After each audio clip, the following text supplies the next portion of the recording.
Hi guys! Kain po tayo.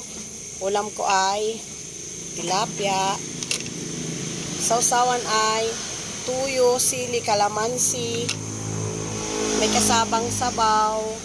Siyempre, tubig. Kain po tayo guys. Yan. Masarap kasi kumain ng tilapia pag ang sausawan ay tuyo, sili at kalamansi.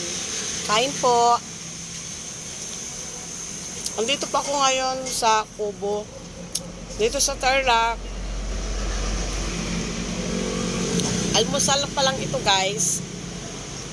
At ito, nagutom na ako. Kain po.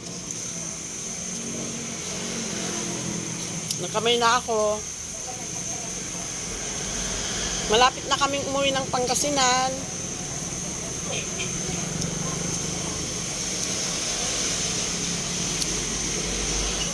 Bye guys!